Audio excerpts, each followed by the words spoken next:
So I think we've talked about this ad nauseum.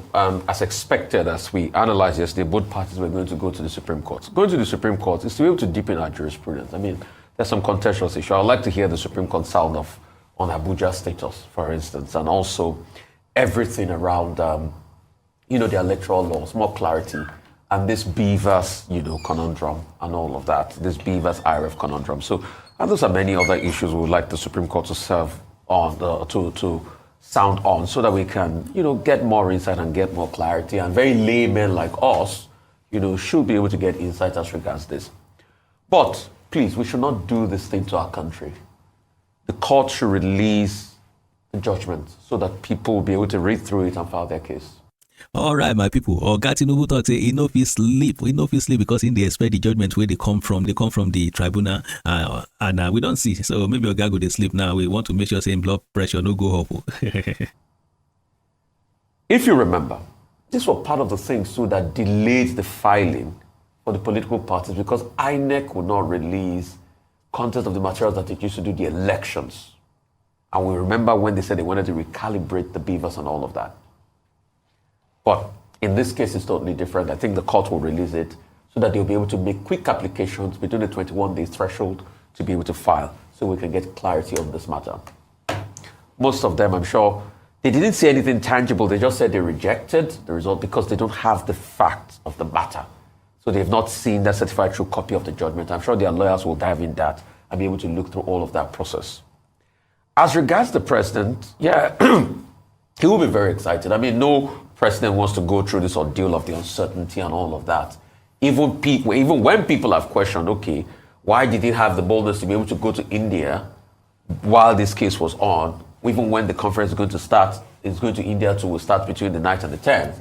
But he's been able to claw back by saying, yes, there was something on the sidelines called the B20, and they've been able to get some deals. We announced the 14 trillion deal and all of that. So that's the balancing of that argument. So he was really shaft, very, very, very excited. He was so excited he couldn't sleep. Good for him.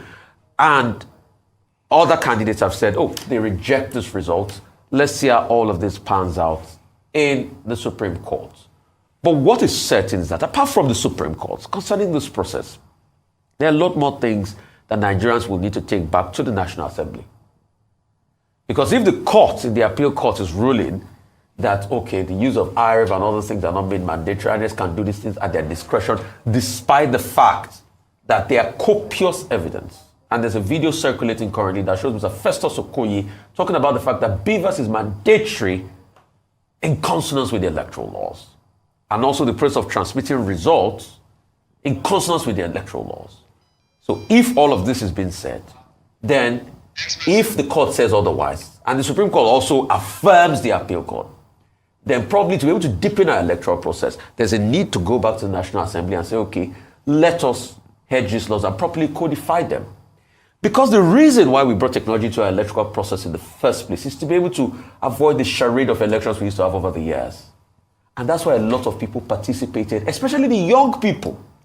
And that's why INEC is being called to question now as regards what he said and what we are seeing. I yield the floor. That is, as petitioners in this case, we respect the views and ruling of the court, but we disagree with the court's reasoning and conclusions in the judgment it delivered. It is my intention as the presidential candidate and the intention of Labour Party to challenge this judgment by way of appeal immediately as allowed by the Constitution of Federal Republic of Nigeria. The PEPC has rendered its judgment, but that esteemed body is not the final arbiter. The responsibility now falls on the Supreme Court. I do know that the judgment is not conterminous with justice.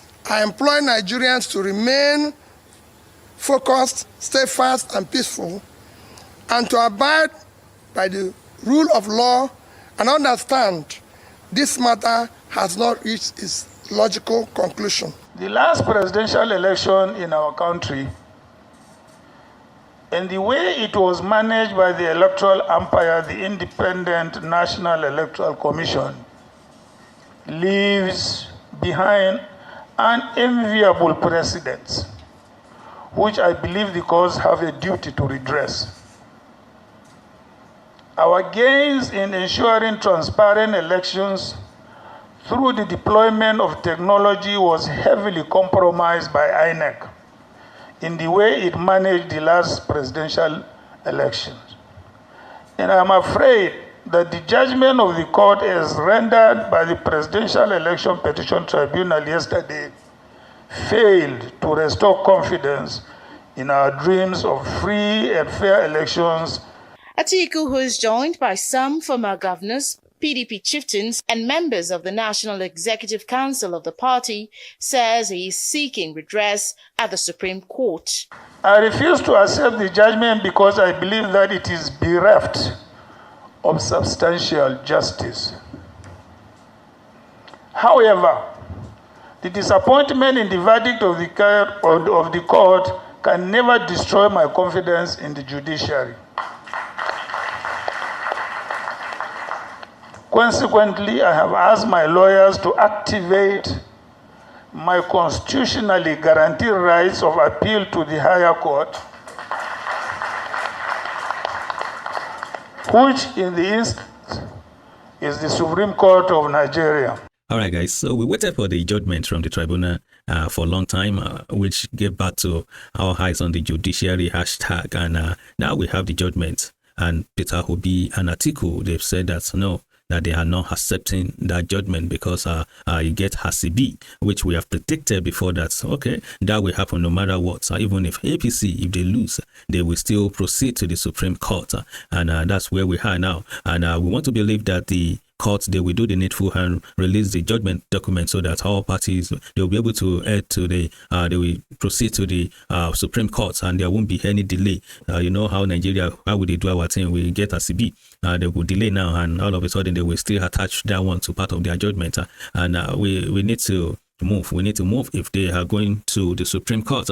And I asked you guys question yesterday that even if they proceed to the Supreme Court, is that going to do anything? I mean, we have a president where we say he enter power without holding any political office. He enter power because the man is a good politician. He know how to penetrate through all corners of Nigeria and everywhere, any sector. And now he has the power in his hand.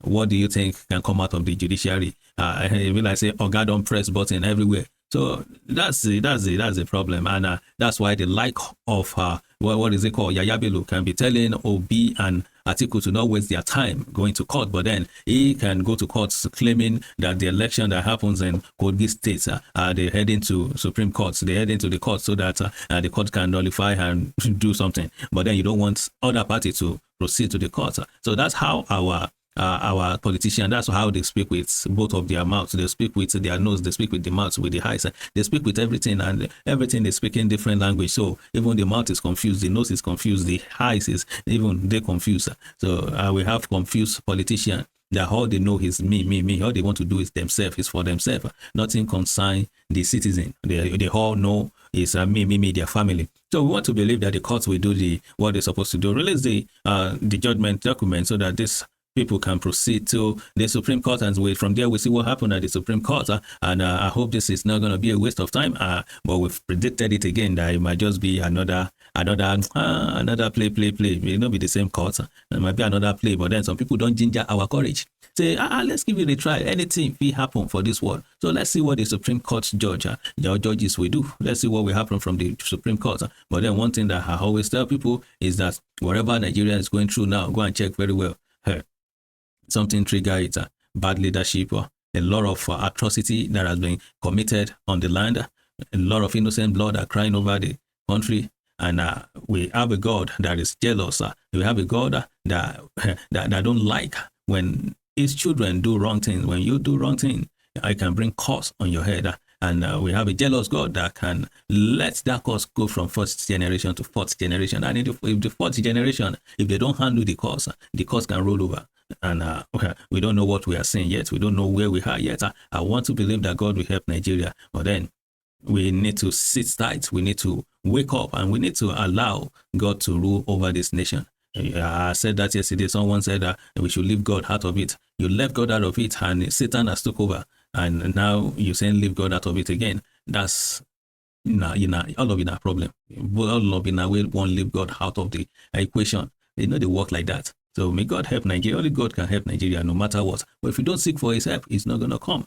Continue to cause the country, continue to cause people out, continue to divide everybody, continue to do tribalism, continue to do religiosism, continue to do anything you want to do. As long as there's no unity of mind, there's limitation. Anyway, thank you so much for watching. Please do share this video. Let it get to everyone. Let's people know that the verdicts that they were within the tribunal court where they give the Obi article don't talk say they enter at all, they don't want at all. So they're heading to Supreme Court, and we also heard that Asiwaju Ahmed Tinubu in India said that he couldn't even sleep. He was waiting for results, hoping that open to come back to find that his job still there.